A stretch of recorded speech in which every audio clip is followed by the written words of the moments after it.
New York Giants quarterback Daniel Jones was back in live action since tearing his ACL back in week 9 of the regular season last year. How did he do in the Giants' 28-10 loss against the Houston Texans? And what other takeaways do we have? We're going to discuss all that coming up next on the Locked On Giants podcast.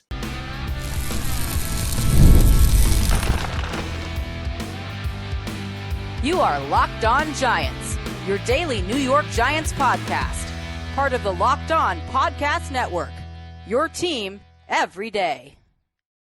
This episode of the Locked On Giants podcast is brought to you by Game Time. Download the Game Time app, create an account, and use the promo code Locked On NFL for $20 off your first purchase. Last minute tickets, lowest prices guaranteed. Hello, New York Giant fans, and welcome to another edition of the Locked On Giants podcast, part of the Locked On Podcast family, your team every day. I'm your host, Patricia Traina, credential member of the New York Giants media for Locked On, as well as for New York Giants on SI. Find my written work at newyorkgiantsonsi.com. And as always, welcome on into my everydayers, to my Blue Crew community members, to my newcomers, and everybody in between. Thank you so much for spending part of your day with us here on the Locked On Giants podcast. And on today's show, the New York Giants just completed their second preseason game, a 28-10 loss to the Houston Texans. The final score really not mattering much, but what came out of that game kind of matters a little bit more in terms of individual and unit performance. And here to talk to me about that, we're going to break it down for you, is Coach Gene Clemens, who is a writer over at New York Giants on SI, also the host of a Giant Issue podcast. You want to check that out on the New York Giants on SI YouTube channel. Coach Gene is coming at you basically every day and then some. So Coach Gene, thanks so much for coming on with me. Absolutely. Thanks you for having me. And,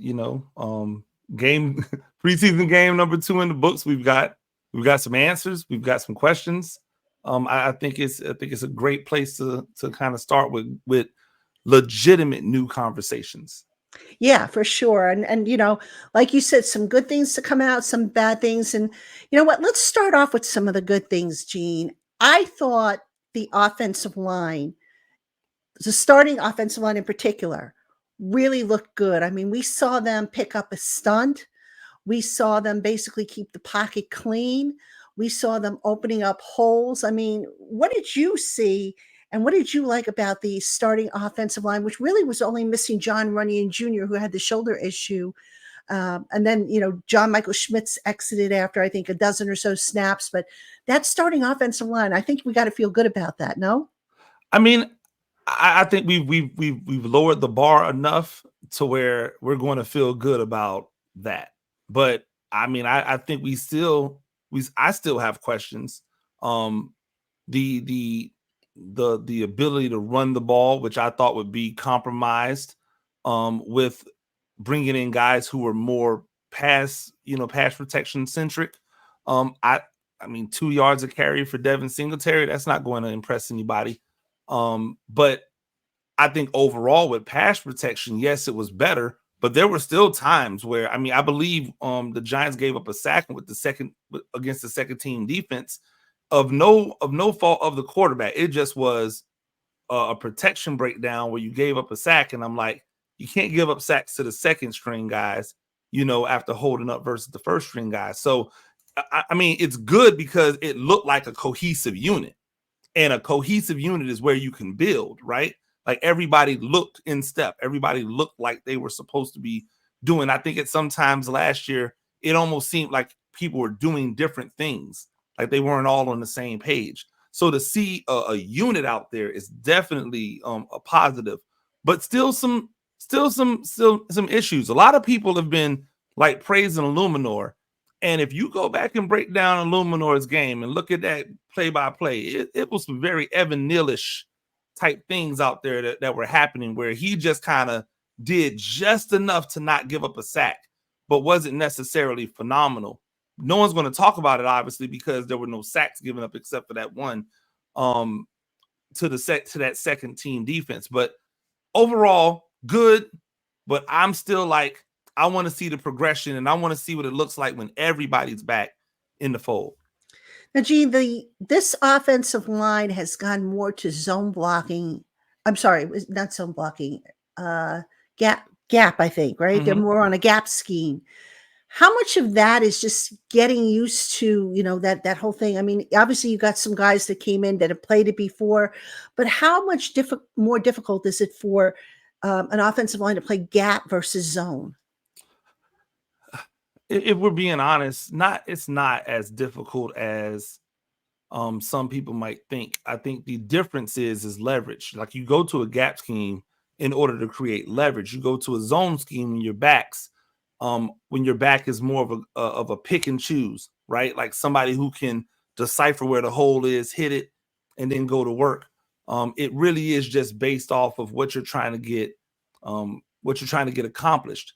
You usually see gap schemes more when you have offensive lines that are more athletic, guys who can get around, pull, kick, things of that nature. So I think they have guys they feel good about in that situation. And so they're trying to employ that, knowing that they may not have the same level of dynamic that they had with Saquon Barkley, where he could go back there and bounce and bounce and bounce. Although I will say one of the better traits of Devin Singletary is his ability to find the hole. So I'm kind of surprised they're doing more gap scheme, because zone scheme would fit him as well. But maybe they think the personnel that they have is a lot more indicative to gap scheme than to zone scheme. So not a ton of difference.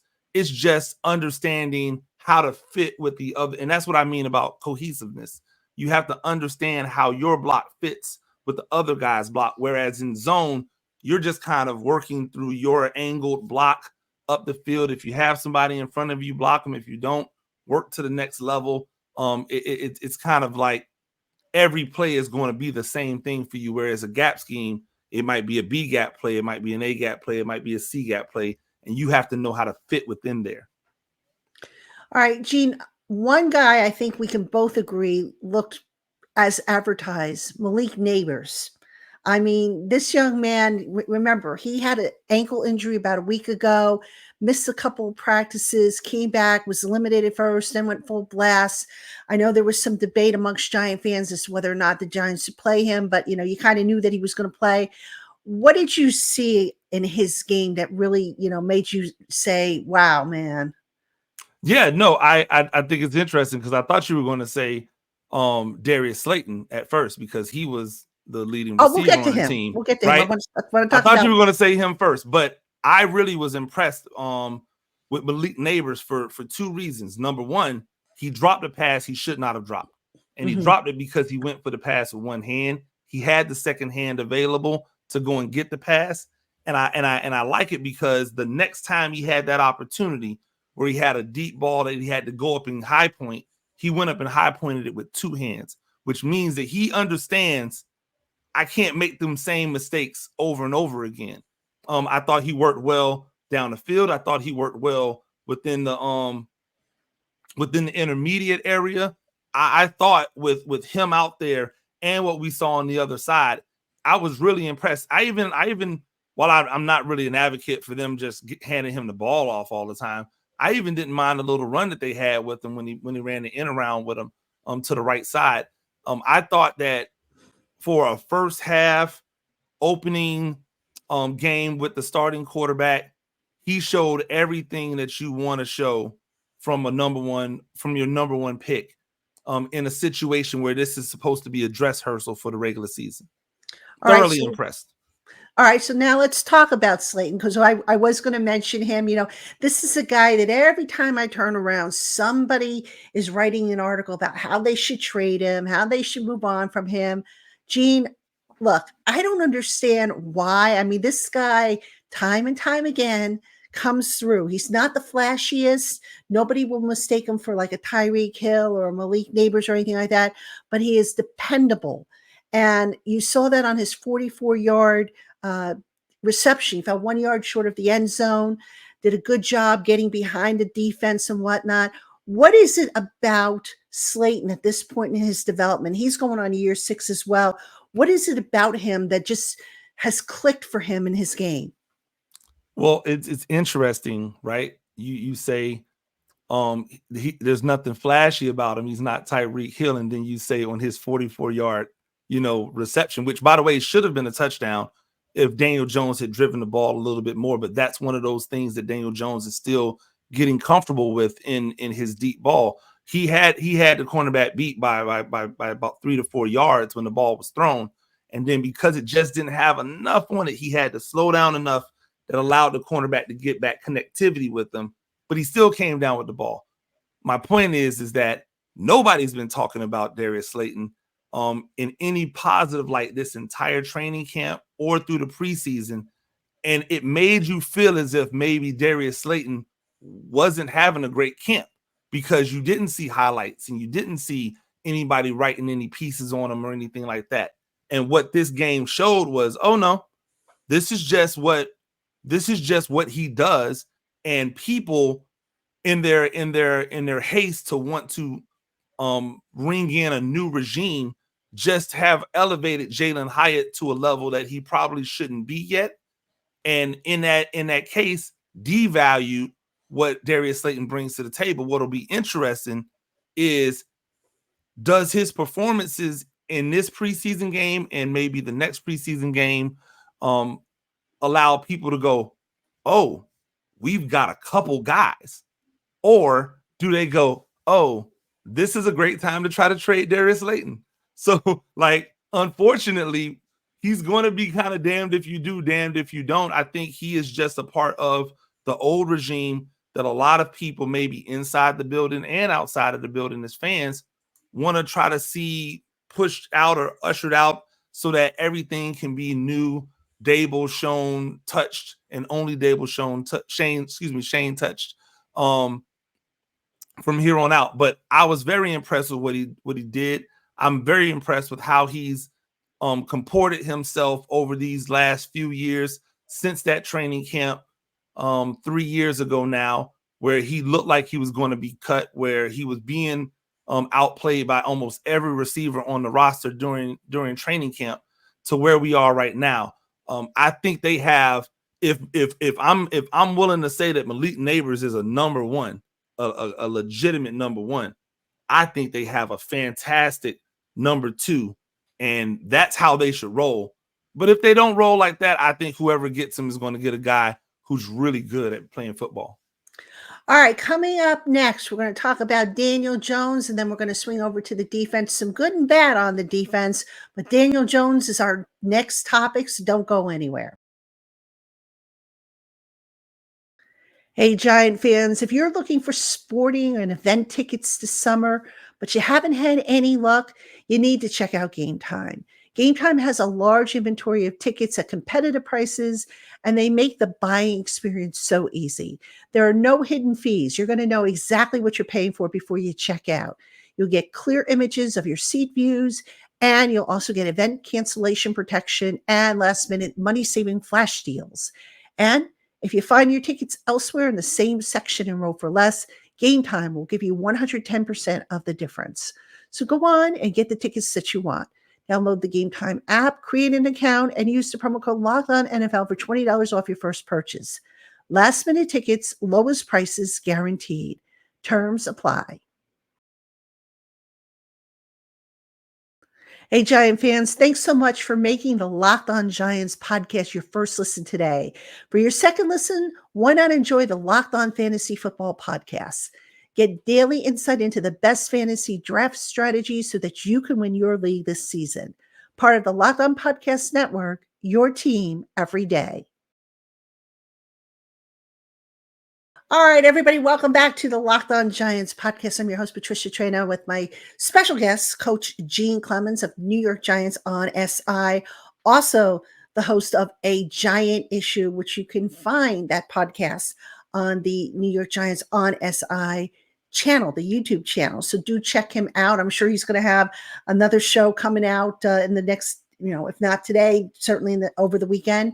And always good to hear what Coach Gene has to say, because he keeps it real, ladies and gentlemen. You might not always agree with him or like what he has to say, but he keeps it real. And Coach Gene, speaking of keeping it real, can we talk about Daniel Jones here? Now, this is let me give you my take here, and you tell me if I'm wrong or if I'm just not being fair here. So we saw Daniel Jones with 2 interceptions, one of which was a pick six, a throw that was just a bad throw. He should have thrown it away. Bad decision. Never even bothered to put his head on a swivel, look at the other side where he had a guy open. He had in the first series, he had it should have been an interception, but it was dropped.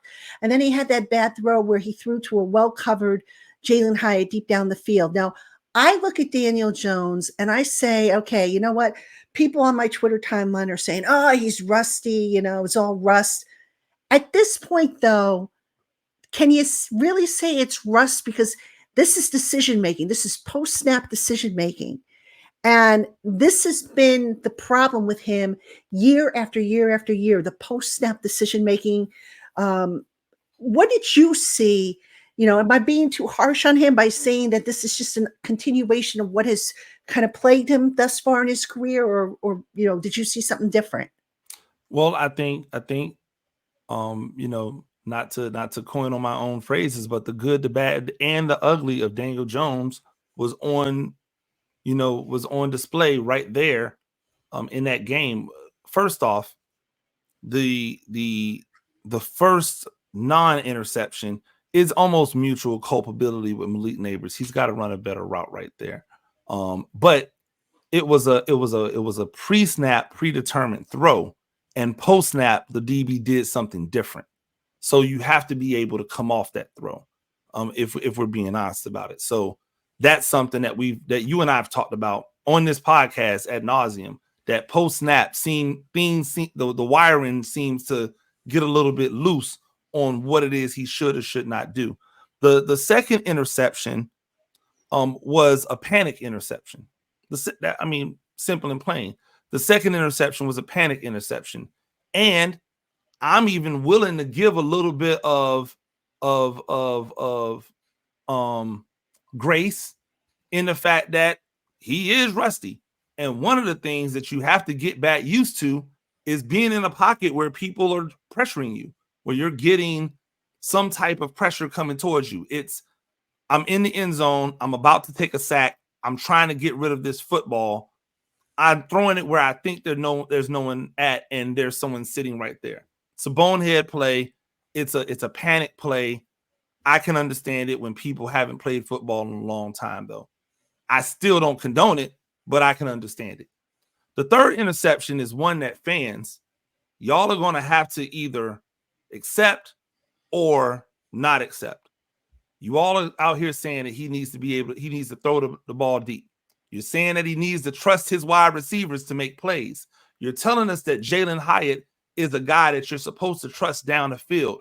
Okay, he threw a 50-50 ball up. Jalen Hyatt didn't make a play on the ball. Didn't even try to make a play on the ball. So what do you want? Do you want him to try to throw and trust his wide receivers downfield? Or do you want to throw it only when the guys are wide open like Darius Slayton was? Because you can't have it both ways. The guys who push the ball down the field throw more interceptions. Every single one of them. Josh Allen is the leading turnover man in the NFL. He pushes the ball deep more than anybody in the NFL, right? If you look down in Miami, most of their interceptions come when they throw the ball deep down the field. If you look at in Kansas City, most of their interceptions come when they throw the ball deep down the field. If you look in LA, most of their interceptions come when they throw the ball deep down the field. So do you want them to throw the ball deep, or do you not want them to throw the ball deep? Because this is a part of throwing the ball deep. Sometimes those balls are going to come up wonky, and the defensive back's going to be able to get it. You should look at it like a long punt, but you should only look at it like a long punt if he's completing more of them than he's not completing. So, yes, those are interceptions. Those are the uglies. But in my opinion, part of it is Daniel Jones and just who Daniel Jones is.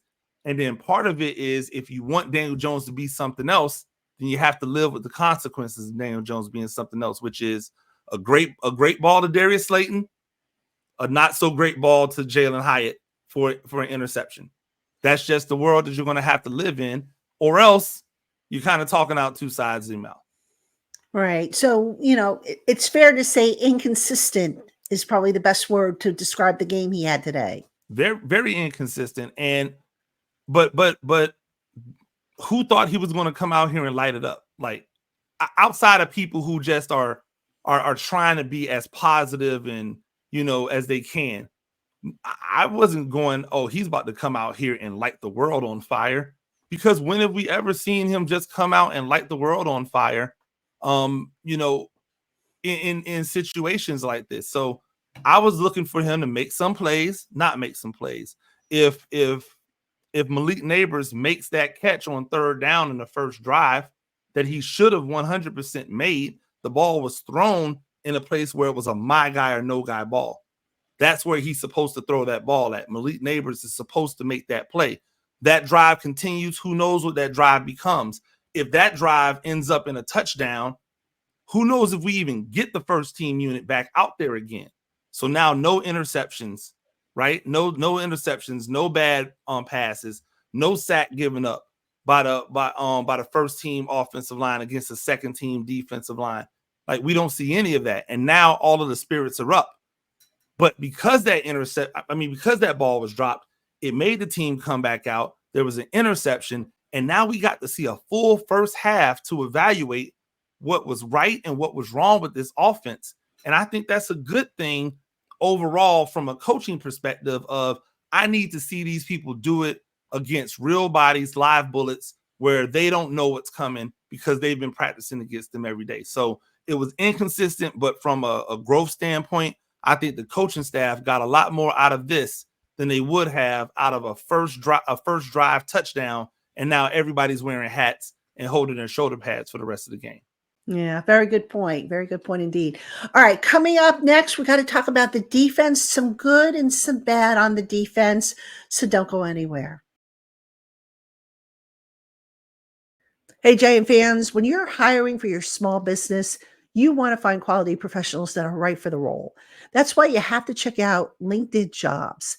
LinkedIn Jobs has the tools to help find the right professionals for your team faster and for free.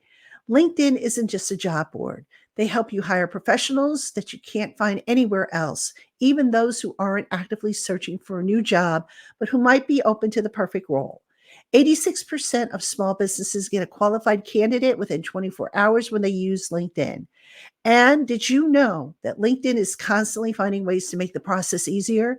They've launched a feature that helps you write the job descriptions, making the process even easier and quicker. Find out why 2.5 million small businesses use LinkedIn for hiring by posting your job for free at linkedin.com/lockedonnfl. That's linkedin.com/lockedonnfl to post your job for free. Terms and conditions apply. All right, everybody, welcome back to the Locked On Giants podcast. I'm your host, Patricia Traina, with Coach Gene Clemens, New York Giants on SI, as well as a Giant Issue. Check him out. You can find his podcast over on the New York Giants on SI YouTube channel. And of course, he's a regular guest here on the Locked On Giants podcast because whether you agree or disagree, the man comes prepared with some good stuff. And I always feel like I gain more, information. I always feel like I become smarter when I have a conversation with Coach Gene, Emery Hunt, those guys. It's always great to have them on. So anyway, Coach Gene, let's talk about the Giants defense. Now, I think for the most part, the run defense, not too bad, a little bit leaky on the edges. The pass rush kind of quiet, I think, for the most part. I guess, not too much there. But the defensive secondary, I didn't think they were consistent. What did you see from the Giants defense, the three units? I'll start with what I guess can be considered the bad, because the stats are gonna prove it out. But the secondary played like a bend but don't break secondary, right? I believe this is what they're going to have to do, right? Like, don't give up the over the top stuff, rally to the underneath thing. And that's what happened. It was like death by paper cut. The ability for them to pick up first down after first down after first down by throwing the ball, because there were receivers underneath defensive backs. It was a little passive. There was no real aggressiveness to it, but this is what you're going to get. That's different in a Shane Bowen defense than what you saw in a Wink Martindale defense, which was aggressive man coverage. Now you're in a more passive, not as much blitzing, more zone coverage behind, keep everything in front of you. If you don't get any pass rush, then guess what? The defensive backs are going to wear the results of that. And we didn't see a pass rush that was ferocious. If we're just being honest about it, we didn't see a pass rush that was ferocious. They did a good job early on of getting the ball in and out of the hands of CJ Stroud very quickly. It was catch, step, throw really quickly. But then on the times when he had to hold the ball, we didn't get the pressure necessary to get him off his spot so that he would have to throw off platform and possibly make those mistakes that you want a quarterback to make in a zone protection. If they're not able to get the protection, if they're not able to get the pressure with 4, then this entire defense isn't going to work. I'm here to let you know. This defense is going to be bad as an entire whole if they're not able to get pressure with 4. And that's the point of having 4 guys or at least 3 guys that are supposed to be dynamic pass rushers, that somebody has to win that changes the math on the other side. None of them won today. There were pressures, right? They got close, but nobody got to the quarterback. That's a problem. And it's a problem for the defense as a whole, but the unit that's going to wear it the most is the defensive backs, because now they have to cover in a manner that allows them to not get beat over the top, but give up plays underneath. And I think that's just what happened today. How much of it is talent versus inexperience, in your opinion? I don't think it's talent, because they have some extremely athletic defensive backs on this team, right? Like, they have some guys who athletically hold up versus anybody in the league. I think it's a philosophy, right? I think it's a philosophy. If you're telling your defensive backs, hey, we got to keep it in front of us, we've got to rely on the front 4, maybe a 5th guy on a blitz to get home, and they're not getting home, then, if I never give up a deep ball and I only ever give up 5-yard and 6-yard and 11-yard catches, did I do my job correctly? Technically, yes. Did I change the math by being able to take some of those passes away? No. I think that we clearly saw a vanilla defense, which you're going to see in the preseason. You're not going to see anything exotic. So I'm assuming that once we get to the regular season, in those opportunities for a pass rush, we're probably going to see a lot more dynamic movement from the front 4 and maybe even a 5th guy that'll allow the defensive backs to play a little more aggressive, like not necessarily, man to man, but not necessarily so far off of the receiver that it makes it easy for them to catch things underneath. And then you gotta give like kudos to the fact that the Houston Texans have a quarterback who's really good and about 7 to 8 wide receivers that are all legit. Like, if you look at the history of their receivers, even coming out of college, they didn't have flyers on guys who weren't good in college. They have guys who are dominant in college. Like Xavier Hutchinson is barely going to make the team if he makes it at all. And he's fighting. He was a star at Iowa State. They've got John Mechie, who was a star at Alabama, had the I think the cancer diagnosis that had him out for a year, and he's been working himself back, but he was a star. Like, those are the 5th and 6th and 7th wide receivers on this team, so they just have a lot of depth. That's going to be a tough day for any defensive backfield, including one that has a bunch of guys who are trying to get used to playing with each other. All right, Gene, what did you like most about what you saw from the defense? I'm going to go back to what I said on the offensive line. I think there's connectivity. I think there's connectivity across. The tackling was sound for the most part. Got a little sloppy in the second half against the run, but that's because you're shuffling in new bodies. I get it. But the connectivity across the board, everybody seemed to be on the same page. And that's the first thing that you need to see when you're implementing a new defense. You want to make sure that everybody's on the same page. So I like that. I like the way the front 6 to 7 operated against the run in the first half. Outside of letting people bounce outside. I think that was the only thing that I saw that I was like, there should be somebody there. Like, I don't know what happened in our run fits, but someone should be there if this guy decides he's going to bounce outside, which happened on a couple occasions, especially late in the second quarter, I believe. He was able to get outside and there was nobody there or no one immediately there to meet him. But overall, I liked it. And then I like the way that the defensive backs tackle. Like, defensive backs have to be able to tackle in the NFL. Those guys did a great job. There was one time early on where Deontay Banks missed a tackle, got spun out on and missed a tackle. But other than that, they were getting guys on the ground when those guys were near them. And that's very important in the defense. All right, Gene, final question. There's one more preseason game that coming up next Saturday against the Jets.